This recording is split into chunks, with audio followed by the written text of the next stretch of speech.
about transition, I think for a lot of folks, including myself as a parent of a 23-year-old now with a disability, I think when you're thinking about their transition to adulthood, it feels so very far away. And you feel like, oh, that's something I could maybe address or start thinking about or planning for later.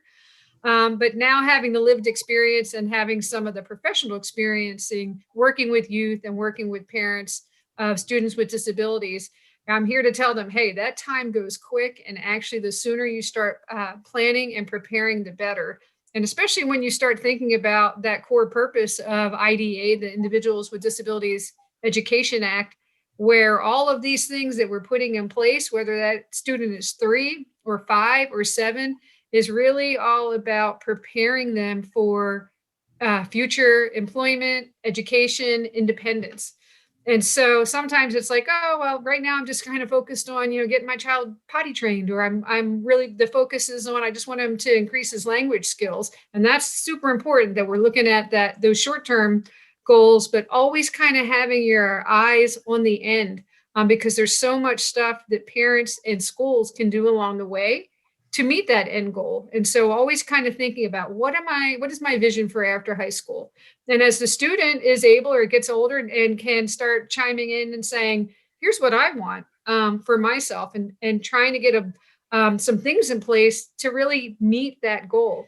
Sometimes as parents, and including myself, we've played such a heavy role in advocacy in the beginning that it's hard for us to sometimes take a step back and let the student lead, but it's so important to do so. If you have a student that is, want to play an active role in discussing their future and the things that they want to do, the places they want to go, how they want to make money, whether or not they want to do more school, if they want to work part-time, if they want to work full-time, taking all of that information and doing your planning around what that student wants. I think it's just such a game changer for the student. And it really helps them improve, giving them the opportunity to do so at a young age. And certainly as they get to IEPs where they're discussing that secondary transition component, it builds all those skills that are so important for independence, goal setting, socializing, problem solving, decision making, planning, exercising those self-advocacy skills, being self-determined. I mean, that's really what it's all about. And so sometimes parents, we overdo.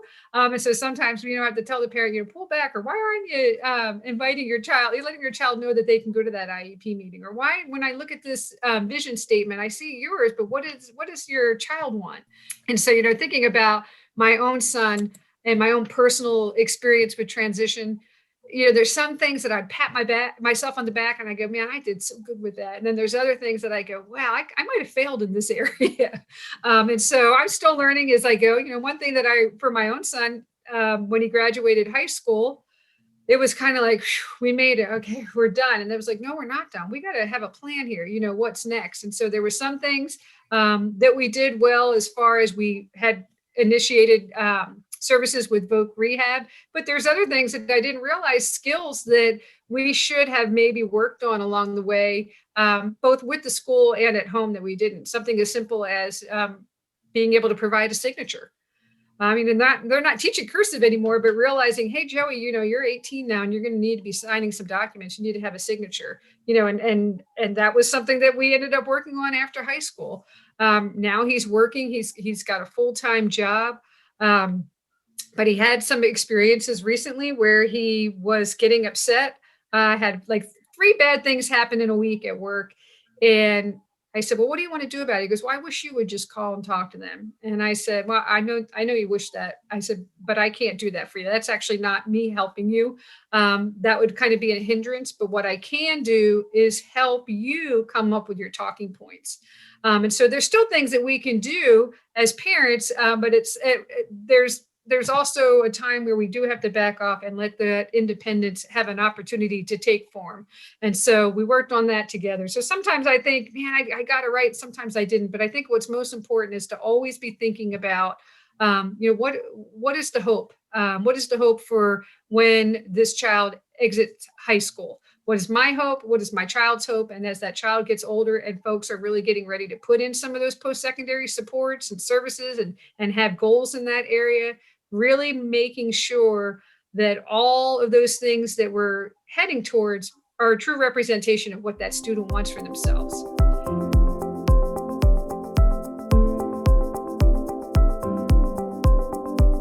This is a book called Memory Book.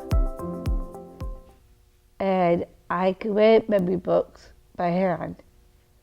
I take words and I look at those pictures and put the words and the picture and the memory both at the same time. And I sort of play around and with different layouts, different page color, and make it unique and very, very playful. And go with the picture and the theme of the memory of the picture. I take words and I put them underneath each picture, describing what's in the picture or what person or by year. Nandi having her own business has made a huge difference in her life. It's made her confident and very proud of what she's able to do. It helps her earn money and she goes around and spends it very happily. The best thing about Nandi having her business is the fact that she is able to use her own gifts and talents and to be able to show the community that people with disabilities can work and have a good life. What's been most difficult is the day-to-day support. It's a lot of time for the family to support her, and we are working on getting other kinds of support through her waiver, a self-employment coach, and also getting all the materials together for a person who's self-employed. I think marketing is a huge challenge, as is record keeping. The GAO has helped Nandi a great deal because she was able to get training and assistance with Ruthie Beckwith, and that's helped us get it to a professional level. Till then we were plugging along trying to make it work and had some challenges. After working with Ruthie, it's really come up a new level.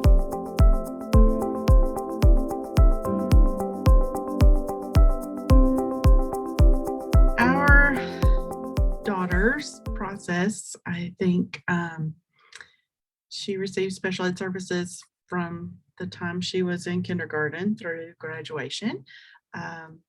And she graduated last year in 2020. So we always felt very confident in her abilities, know that she could learn most anything. It just took more time kind of on the front end to prepare her for things, kind of to front load things, and then we knew she would have them and could perform and do tasks and different things like that. She's very high functioning, and so in our minds as her parents, my husband and I, our goal was always to have her pursue a traditional standard diploma in our state. It wasn't until late in her education, I want to say right before senior year, maybe, that we even knew what other kinds of things existed, and now know that those were some of those transition services.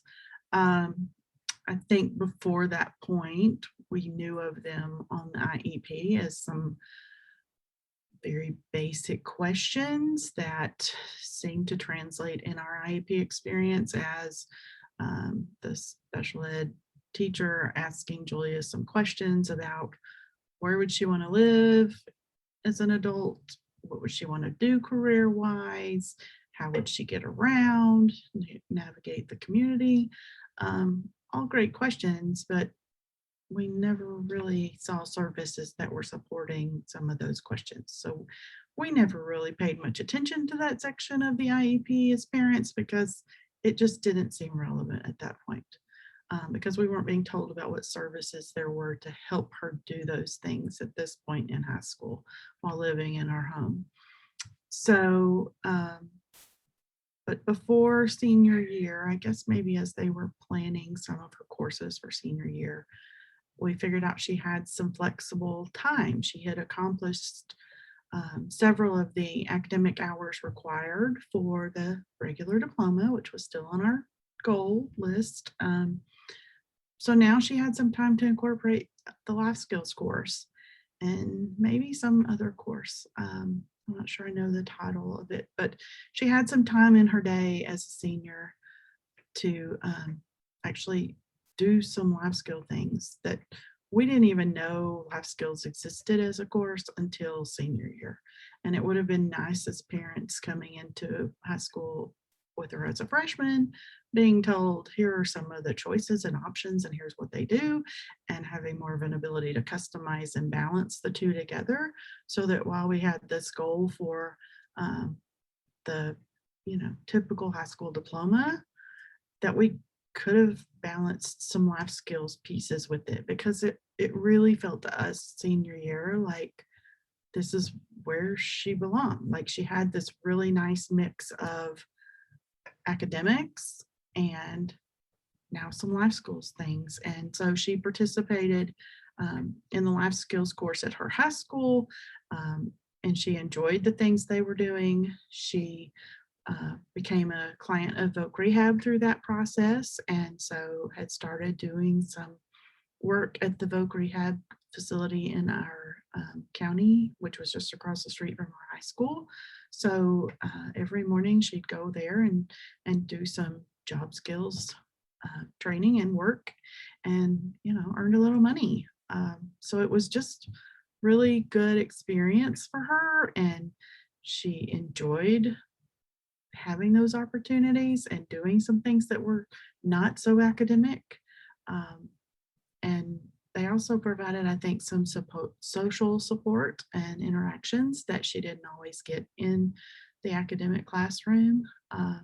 So we felt really good that senior year she had some of these things that felt like were things she also needed in addition to the academics. But we were kind of disappointed that we didn't learn about these things earlier in her process.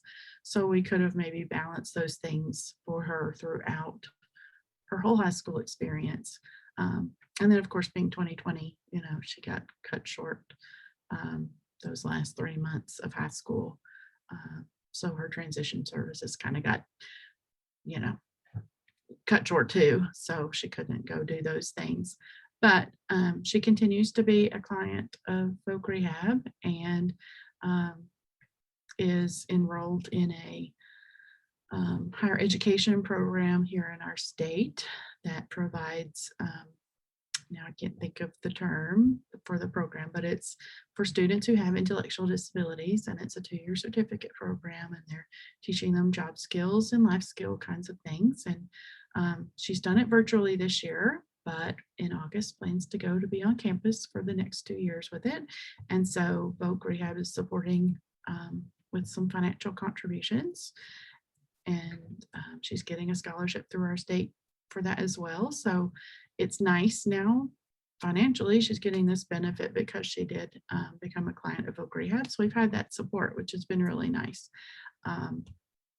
So that's kind of our story and where we've been and now where we are. And we're,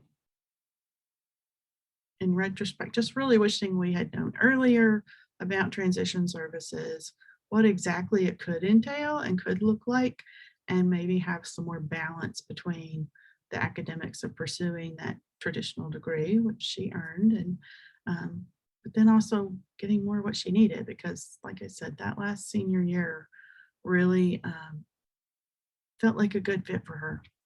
It felt to us like she was getting the academics she needed, but also that balance of life skills and some of those other things that you need.